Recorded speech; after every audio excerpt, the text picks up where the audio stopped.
विषारी दारू प्रकरणातील आरोपीच्या घरावर तोडक कारवाई। ज्या घरातून सुरू होती दारू विक्री त्या घरावर आता तोडक कारवाई करण्यात येते।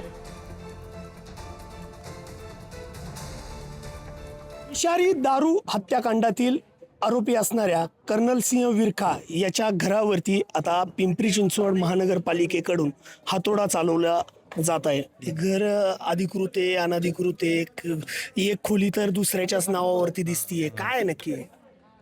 आता पहिले तर ऍक्च्युली पहिले यांचं हे एवढंच होतं समोरचं, बरोबर, एवढं होतं। नंतर मग ते घेतलं त्यांनी पलीकडलं आता पाडलं जातं, आता पाडलं झालं। पहिले स्टार्ट हे होतं, नंतर ते घेतलं त्यांनी विकत, आणि नंतर मग ते खालचं बांधून वरचं दोन्ही बांधलं त्यांनी, नंतर खालचं वरचं दोन्ही बांधलं।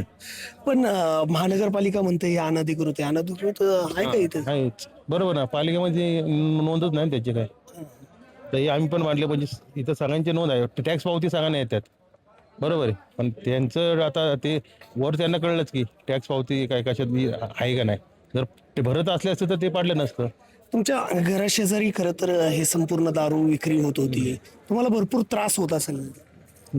त्रास म्हणजे स्टार्टला ह्या साईडला होतं, पण ते दार बंद झालं, म्हणजे पहिलं होतं, आता काय नाही, म्हणजे ते त्या त्या त्या साईडने इकडून कोण येत नाही, पण ते तिकडे त्यांचं, आमच्या इकडं एवढं काही हे नाही।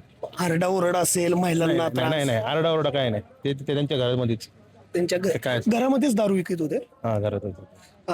एकंदरीत आपण जर पाहिलं तर घरामध्येच दारू विक्रेत असल्याचं ही माहिती खरं तर येथील स्थानिक जे नागरिक आहेत ते देताना एकंदरीत पाहायला मिळतात। पिंपरी चिंचवड महानगरपालिकेने आता त्याच्या घरावरती कारवाई केलेली आहे। मात्र याच्यातील जो प्रमुख आरोपी आहे योगेश, या योगेशच्या घरावरती केव्हा कारवाई होणार हे पाहणं महत्वाचं ठरणार आहे। तुषार जरेकर, पुढारी न्यूज, पिंपरी चिंचवड। हे लोकेशन फार म्हणजे या ठिकाणी आहे, तर तथापि आम्हाला लेबरच्या माध्यमातून हे कारवाई करावी लागणार आहे आणि थोडीशी रिस्की आहे, तथापि आपली कारवाई आता सुरू झालेली आहे।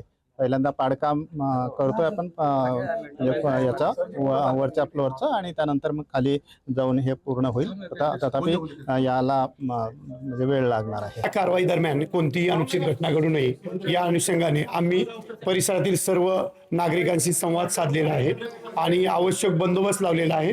नागरिकांचा या कारवाईला सपोर्ट असल्याचे आमच्या निदर्शनास आलेलं आहे आणि कोणताही अनुचित प्रकार घडणार नाही असे दिसते।